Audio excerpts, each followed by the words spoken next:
was it like to grow up in San Jose, and how do you think that like influenced how and why you started your business? I feel like a lot of people in San Jose just have this same background, kind of grow up poor, and then either you just take the traditional routes, go to school and whatnot, and then whatever. Yeah. Or you start your own business and do that.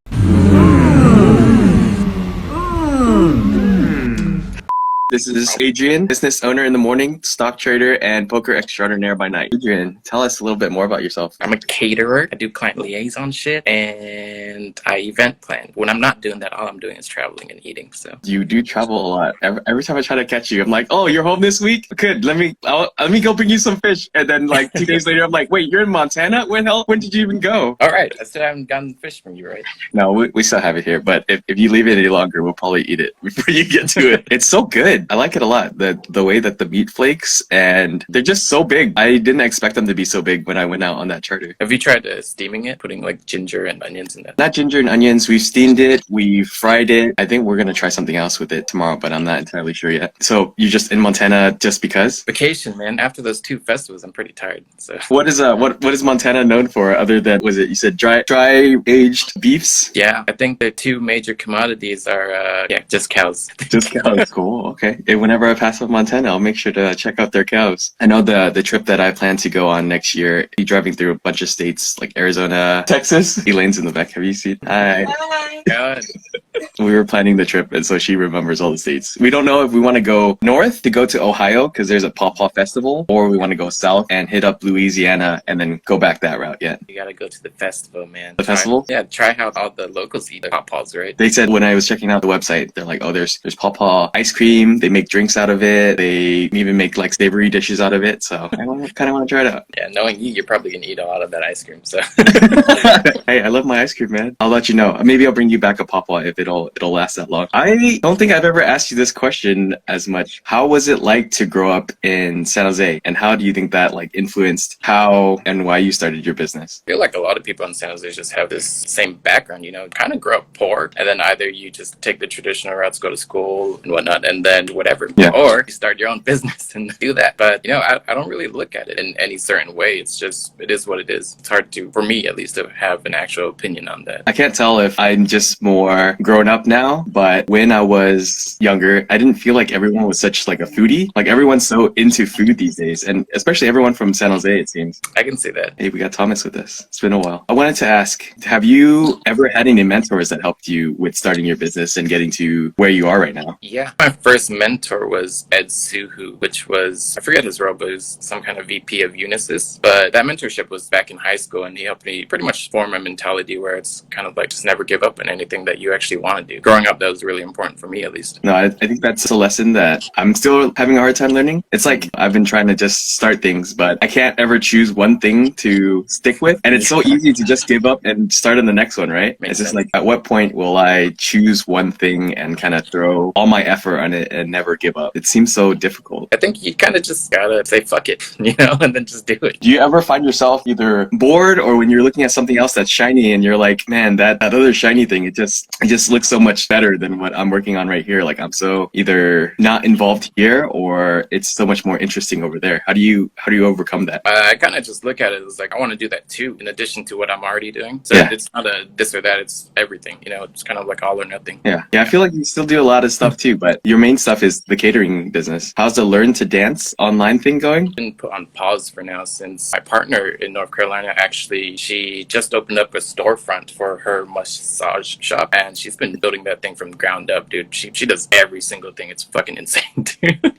She's still trying to find like people to delegate duties to though, right? I think for her shop, she's just doing it herself. That's really admirable. Like I feel like I'd Right. be so overwhelming, right? That's why I'm like, let's just take a step back from this for now, so you can just do your thing over there, and then we'll just continue on when you're ready. Yeah, I'm sure she's happy to have such a understanding partner. I think I'd be like, sorry, Adrian, I'm overwhelmed, and this side, there's so much to work on. I mean, sooner or later, I'm gonna fly over to North Carolina and help her out and see what I can do to actually like jumpstart everything, both her other businesses and our dance business. Will you be helping her with the massage business too? Yeah, probably just help wherever I can. Same stuff that you would do.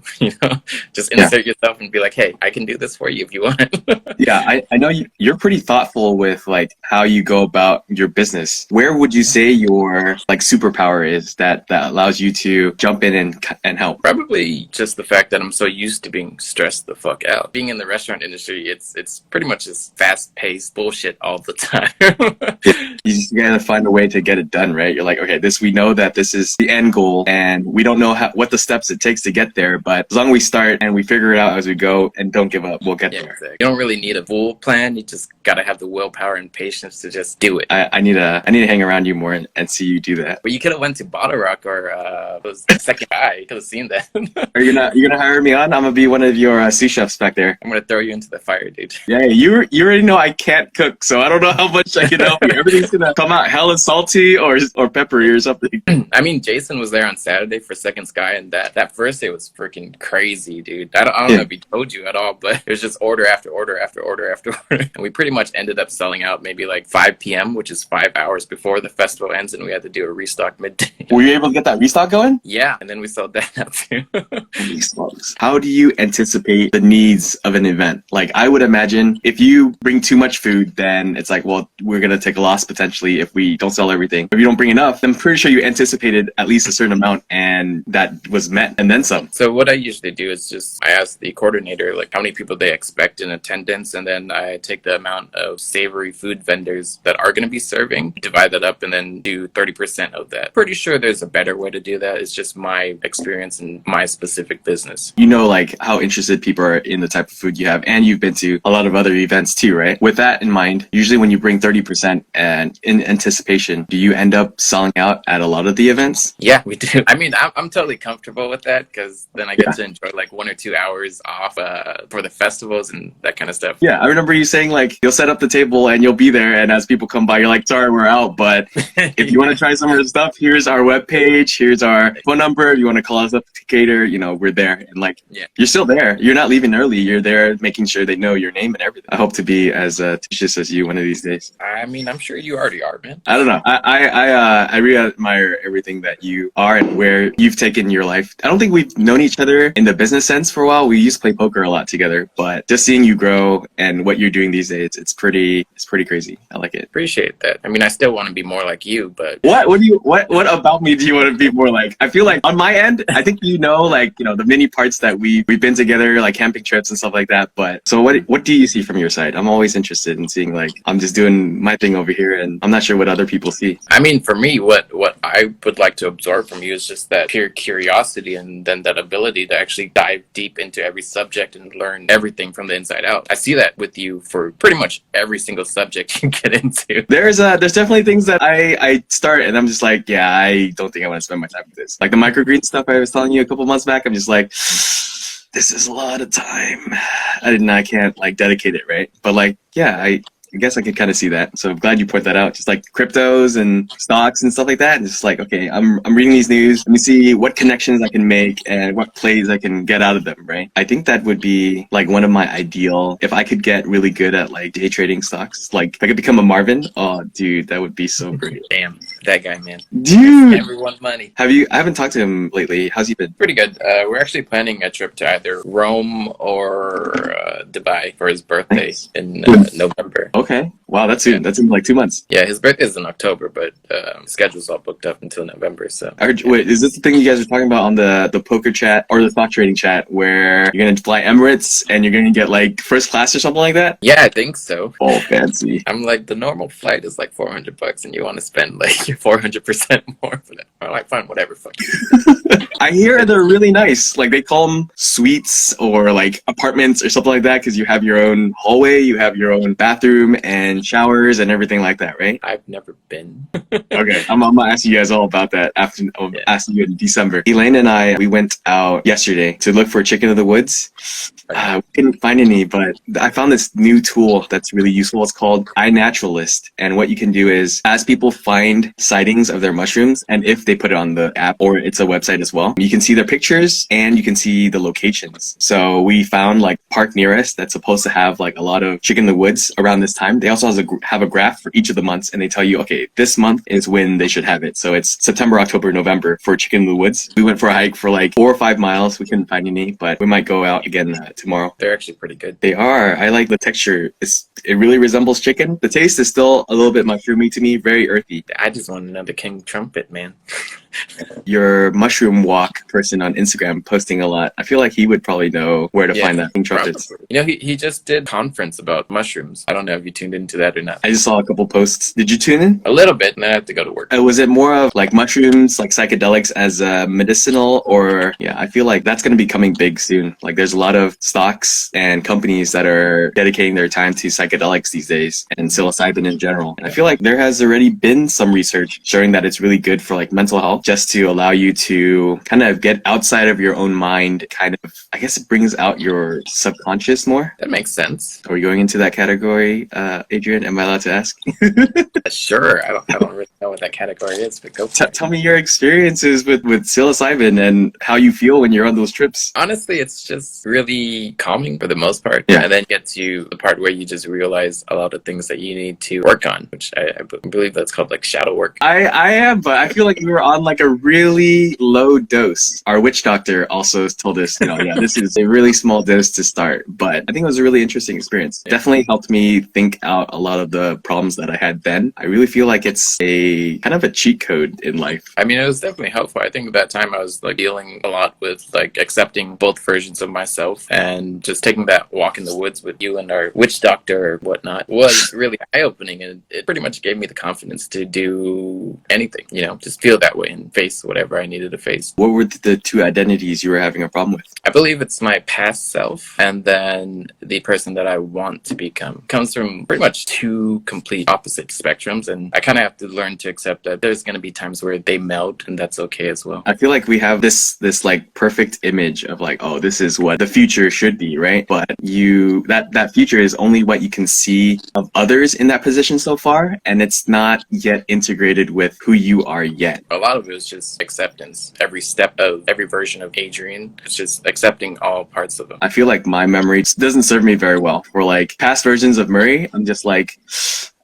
can't really remember what he was like, but I know how I'm like 5 days ago, maybe. I mean, that's a blessing too. The blessing of short-term memory for sure. Do you have any questions for me? Why are you doing this? Why am I doing this? Yeah, I don't think I've ever asked you. Last year, I wanted to start just interviewing other people that I'm interested in, other people I look up to, other business owners in our area and things like that. And I started to reach out to people on YouTube, because I'm like, oh, if I reach out to people on YouTube, they're already okay with being face-to-face, right? And so it should be much easier. But the problem with that was it started to become very hard to find strangers that wanted to be on video. So I thought it would be easy, but it was actually pretty difficult. And just to get everyone together, I still want to try to find that avenue where I can talk to others and kind of see if I'm seeing the world in a way where I'm actually seeing it. Because you only know so much in your head, right? You really don't know what you don't know until you expose yourself, right? You expose yourself to others like, hey, this is what I think the world's like. Is that what it looks like to you? And then they'll tell you what they think the world looks like, and most of the time it's very different. Right. And it's always scary. I was just telling Elaine, like, I always feel anxious when I get on one of these calls, even though like I know Adrian, I love Adrian, I've been on a car for freaking 3 states with Adrian, but it's still so scary. I want to see all the strangers that Kim interacts with though. She has so many. I love her stories. Our witch doctor.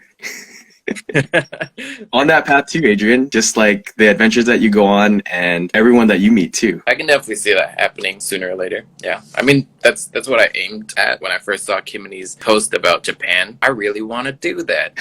So I'm trying to expand my platform, but I suck at hashtagging. It's a big part for people to figure out your like Instagram, or I think even TikTok has it too. You have to get good at that hashtagging so the right people get there. Your Instagram project, how's that going? That's just me test running different stuff, but I haven't figured it out yet, man. I think I told Kimmy this before. I think I might have told you too on our car trips. At some point I was running a flipping business and I had hired a person from the Philippines to help me out. I have a job ad up right now for someone to help me out with these videos as well. My goal is for them to be able to take these lives that we have, make it into a short form so that you can put it onto like Instagram and TikTok, and then one long form for YouTube. That way, as more people see it, maybe I'll have more people to interview and stuff like that, right? I'm just trying to build build like dots to try to expand. I feel like Kim would love to have like a virtual assistant that was helping out with like hashtagging and stuff like that too. If you had a VA, Adrian, how would they be able to help your life or your business? You know, I actually like doing a lot of that myself, but I think I'm not that great at the whole Instagram social media thing.